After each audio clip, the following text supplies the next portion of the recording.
ကဲအားလုံးပဲမင်္ဂလာပါဒီနေ့ကျွန်တော်တို့ HTML ရဲ့ဒုတိယပိုင်းသင်ခန်းစာကိုဆက်ပြီးတော့သင်ကြားပေးမှာဖြစ်ပါတယ်ကျွန်တော်တို့ဒီ image လေးရဲ့အောက်ဖက်နားမှာစာကြောင်းလေးတစ်ကြောင်းရေးပါမယ်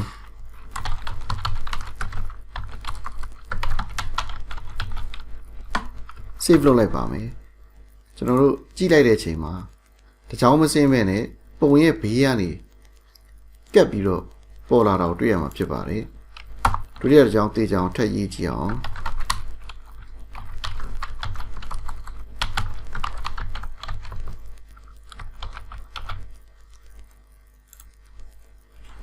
Unity is power ဆိုတဲ့စာကြောင်းကလည်း green hacker space ကနေပြီးတော့တစ်ကြောင်းမစင်းမဲ့နဲ့ပေါ်နေတာကိုတွေ့ရမှာဖြစ်ပါတယ်ကုတ်ထဲမှာတစ်ကြောင်းစင်းတာပြီမဲ့အပြင်မှာတစ်ကြောင်းစင်းမပေးပါဘူးတစ်ကြောင်းစင်းကျင်နေဆိုရင်ကျွန်တော်တို့ကသူ့ရဲ့ line break တင်ကြတာ BR လေးကိုသုံးပေးရမှာဖြစ်ပါတယ် BR ကတော့အဖွင့်အပိတ်ရမရှိဘဲနဲ့ဒီလိုရေးပေးရမှာဖြစ်ပါတယ်ဒါဆိုရင်တစ်ကြောင်းစင်းသွားပါလိမ့်မယ်အဲ့တော့ green hackers နဲ့ Unity is power ကြားထဲမှာလည်းကျွန်တော်တို့တစ်ကြောင်းစင်းပါဦးမယ်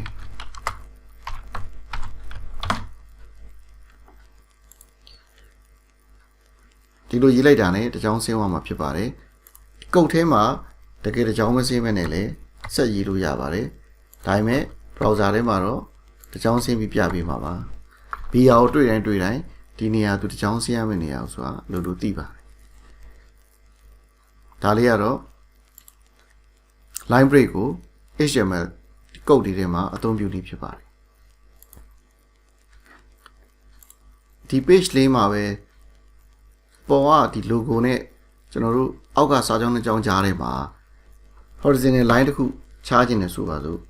အဲ့ဒါဆိုရင်ကျွန်တော်တို့က HR ဆိုတဲ့ tag လေးကိုသုံးပြီးတော့ horizontal line တစ်ခုချားလို့ရပါတယ်သူကလည်း BR လို့ပါပဲအဖွင့်အပိတ်ရမရှိပါဘူးဒီတစ်ခုလေးရေးပေးလိုက်ရင်ရပါတယ်ဒီမှာဆိုလို့ရှိရင် horizontal ညင်ကြောင်တစ်ခုပေါ်လာမှာဖြစ်ပါတယ်အဲ့တော့ horizontal မြင်းကြောင်ပေါ်ခြင်းတဲ့နေရာတိုင်းမှာသူ့ကိုကျွန်တော်တို့အသုံးပြုနိုင်ပါတယ်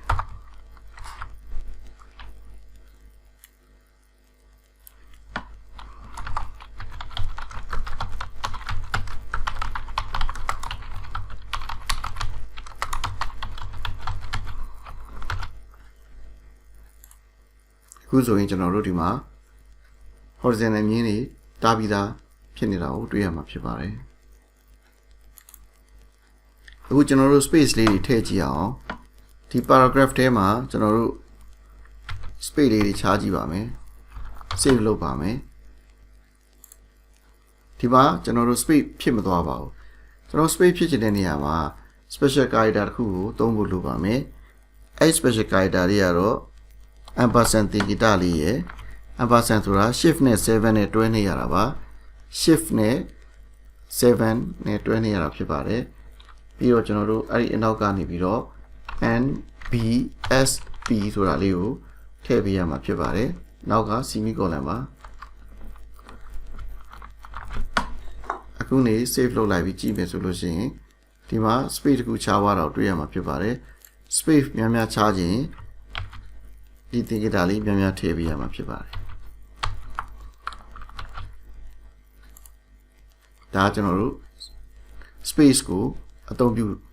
ဖို့လိုတဲ့နေရာတွေမှာ special character လေးထည့်ပေးရတာဖြစ်ပါတယ်အဲ့တော့ဒီနေရာမှာလည်းထိုနည်း၎င်းပါပဲ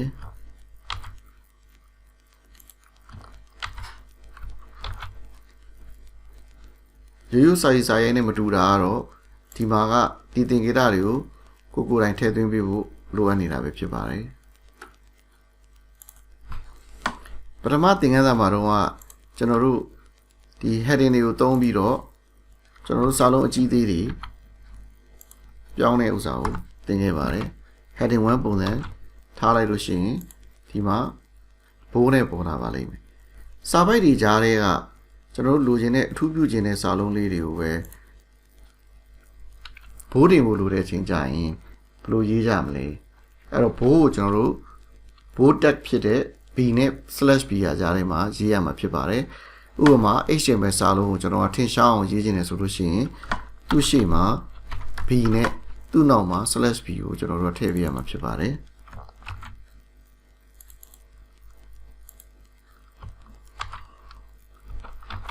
အခုနေ save လုပ်ပြီးတော့ကြည့်လိုက်မယ်ဆိုရင် HTML က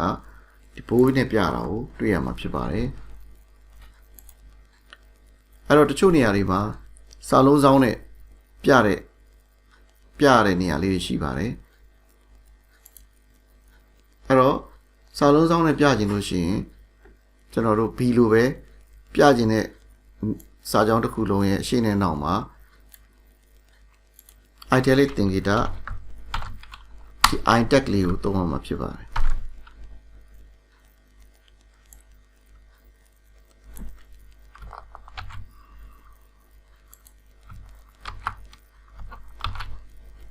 အခုနေ run ကြည့်လိုက်မယ်ဆိုလို့ရှိရင်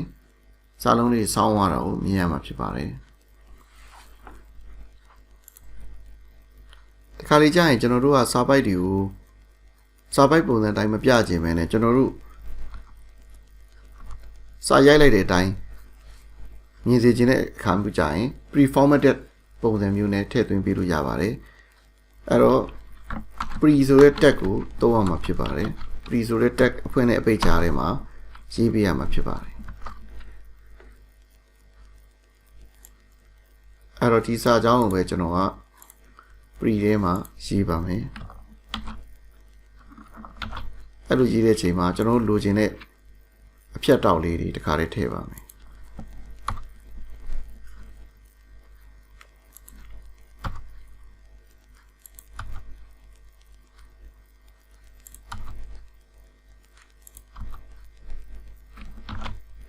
အခုနေကျွန်တော်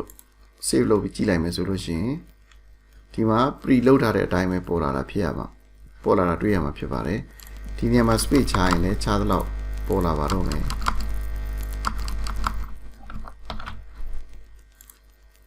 တော့ဒီမှာပြောင်းသွားတာကိုတွေ့ရမှာဖြစ်ပါတယ်အဲ့တော့ဒီ code တွေသုံးပြီး format လုပ်ချင်လို့ရှိရင်ဒီ paragraph ကိုသုံးပြီးတော့ကိုယ်တိုင်ဒီ indent တွေထည့်ပြီးတော့ကိုယ်တိုင်စိတ်ကြိုက် format လုပ်ချင်ရင်တော့ pre ကိုသုံးနိုင်ပါတယ်ကျွန်တော်တချို့ရည်ညွှန်းကိုးကားတဲ့စာပိုက်လေးတွေအဆိုမိန်လေးတွေကိုပြောချင်တဲ့အချိန်ကြလို့ရှိရင်ကျွန်တော်အနေနဲ့ block code ဆိုတာလေးကိုအသုံးပြုနိုင်ပါတယ်အဲ့တော့ဒီနေရာမှာကျွန်တော်တို့နမူနာသုံးပြပါမယ်အဲ့တော့ရည်ညွှန်းကိုးကားစာပိုက်တွေကိုအသုံးပြုပါတယ်အဲ့ဆိုလို့ရှိရင်ကျွန်တော်တို့ဘေးနဲ့အနည်းငယ်ခြားပြီးတော့ပြပေးမှာပါဒါဆိုလို့ရှိရင်သူက block code ပုံစံနဲ့ပြတာဖြစ်ပါတယ်အဲ့တော့ပညာရှိတွေရဲ့အဆိုမိတ်နေ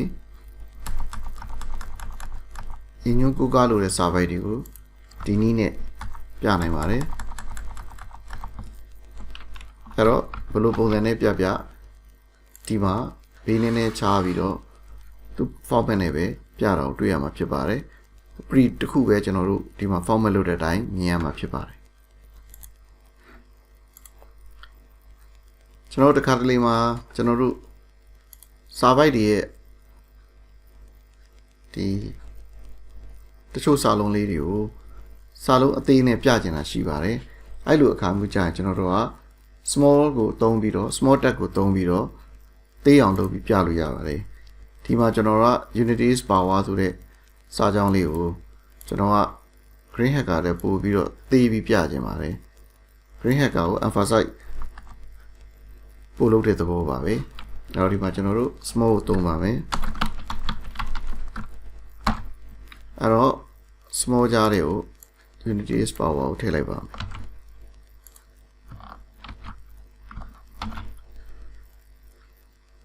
အဲ့တော့ဒီမှာ unity is power တစ်ချက်ကြည့်တာပါ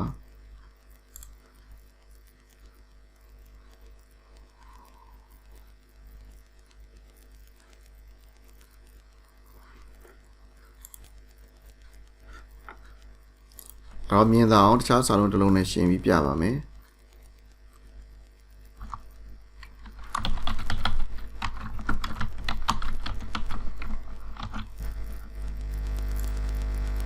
အဲ့တော့စာလုံးပူသေးနေတာကိုတွေ့ရမှာဖြစ်ပါတယ် ကျွန်တော်ဒီကုတ်တွေရေးတဲ့အချိန်မှာကိုယ်ရည်ရွယ်ချက်နဲ့ကိုရေးထားတာလေးတွေရှိပါတယ်နောက်တစ်ခုကကျွန်တော်ဒီကုတ်တစ်ခုနဲ့တစ်ခုကိုကျွန်တော်အုပ်စုခွဲထားဖို့လိုတဲ့အချိန်ကြီးရှိပါတယ်ကြည့်ရတာရှင်းနေအောင်လို့ရည်ရွယ်ချက်နဲ့အဲ့တော့တကယ်လို့ဒီနားမှာဘာကြောင့်ဒီလိုရေးထားရဲဆိုတာလေးကိုဖော်ပြခြင်းနဲ့ဆိုလို့ရှိရင်ကျွန်တော်တို့ကသူ comment တင်ခဲ့တာလေးသုံးရပါမယ် exclamation mark ပြီးရင် dash dash အဲ့ကြားထဲမှာကိုရေးခြင်းတဲ့ကောင်ရေးရမှာဖြစ်ပါတယ်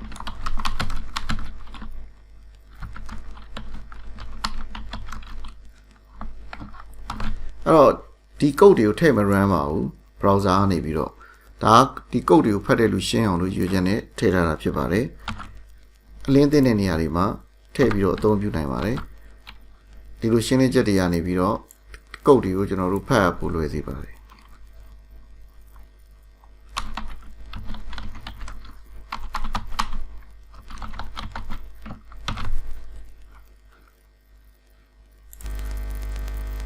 ခုကျွန်တော်ရေးထားတာလေးစမ်းတာလေးနည်းနည်းများသွားပြီဆိုတော့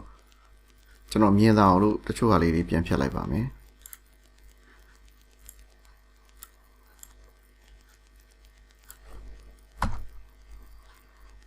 အဲ့တော့အရွယ်စားကိုလည်းပြန်သေးလိုက်ပါမယ်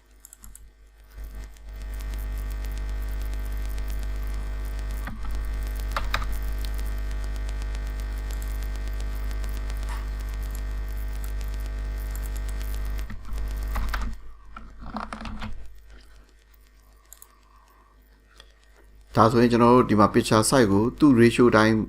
ကျွန်တော်မပြောင်းလိုက်တဲ့အတွက်ပုံလေးကပြားသွားတော့တွေ့ရမှာဖြစ်ပါတယ်အဲ့တော့ဒါစမ်းသပ်နေတာမို့လို့ကျွန်တော်ရိုးရိုးပဲရေးလိုက်တာပါအခုကျွန်တော်တို့စရင်းတစ်ခုရေးပါမယ်အဲ့တော့စရင်းတစ်ခုတော့ရေးအောင် heading 3လောက်နဲ့ကျွန်တော်တို့ကစရင်းတစ်ခုရေးသားပြုစုပါထားတော့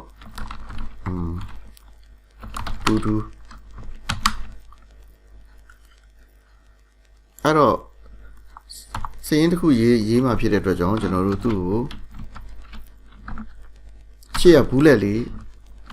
တုံးပြီးတော့ဖော်ပြခြင်းပါတယ်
အခုနေ save လုပ်လိုက်ပြီဆိုရင်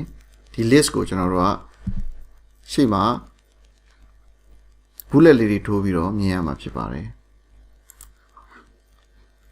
ဒီ list လေးတွေကိုကျွန်တော်တို့အုပ်စုဖွဲ့ဖို့အတွက်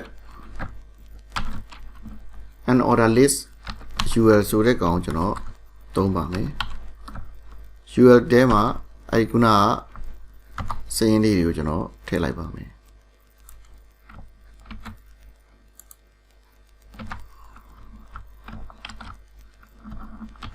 ပေါ်တဲ့ပုံလေးဘယ်လိုပြောင်းသွားလဲတစ်ချက် view site ပြီးကြည့်လိုက်ပါဒီဘက်ကိုရွှေ့သွားတာကိုတွေ့ရမှာဖြစ်ပါတယ်ဒါကသူ့ရဲ့ဒီရေးသင်းတဲ့ပုံစံအမှန်ဖြစ်ပါတယ်အဲ့တော့ကျွန်တော်တို့ an order list ရှိသလို order list လည်းရှိပါတယ် OL လေးကိုသုံးကြည့်အောင် order list လို့ပြောင်းလိုက်တာနဲ့ဒီ list မှာနံပါတ်စဉ်ထိုးသွားတာကိုတွေ့ရမှာဖြစ်ပါတယ် order list မှာကျွန်တော်တို့လိုချင်တဲ့ပုံစံမျိုးနဲ့ထိုးဖို့အတွက်ဆိုလို့ရှိရင် type အနေနဲ့ကြီးညာပေးနိုင်ပါတယ်ဥပမာဆိုလို့ရှိရင်ကျွန်တော်တို့ type ကို alphabet နဲ့ကျွန်တော်တို့ကိုစားပြုပြီးဖော်ပြစေခြင်းနဲ့ဆိုရင်တစ်ချက်ကြည့်အောင်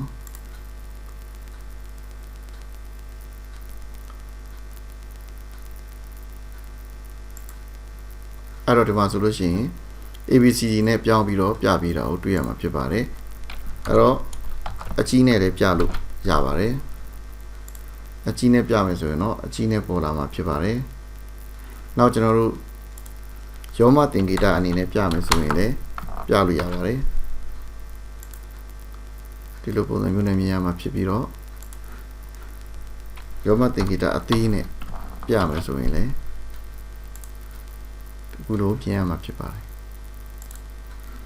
နောက်ကျွန်တော်တို့အစဉ်တိုင်းမပြဘဲနဲ့ဂျားကနေဖြတ်ပြခြင်းနဲ့ဆိုရင်လည်း step ဆိုတဲ့ကောင်သုံးပြီးတော့ပြလို့ရပါတယ်ဥပမာကျွန်တော်တို့ type ကိုခုန step နဲ့ကျွန်တော်တို့ step equal to ဆိုပြီးတော့စမဲ့တန်ဖိုးလေးကိုပေးလို့ရပါတယ်3ပေါ့ဒါဆိုရင်3 4 5ပြပါလိမ့်မယ်အဲ့တော့အခုဒီနေ့သင်ကြားပေးတဲ့အကြောင်းအရာလေးတွေက HTML မှာဘယ်လို tag တွေသုံးပြီးတော့ကျွန်တော်တို့ရေးသားလို့ရလဲ picture တွေဘယ်လိုထည့်လို့ရလဲ format တွေဘယ်လိုလုပ်မယ် horizontal line တွေ spacing တွေဘယ်လိုချားမယ် order list တွေ and order list တွေဘယ်လိုရေးမလဲဆိုတာကိုတင်ပြထားတာဖြစ်ပါတယ်အိမ်မှာစမ်းသပ်ပြီးတော့ရေးကြည့်ကြပါကိုယ်တိုင် HTML စာမျက်နှာတွေကိုရေးသားကြည့်ပါ picture တွေနေရာမှာကိုမိသားစုပုံတွေကိုထည့်ပြီးတော့စမ်းသပ်ကြည့်ကြပါအားလုံးကိုကျေးဇူးတင်ပါတယ်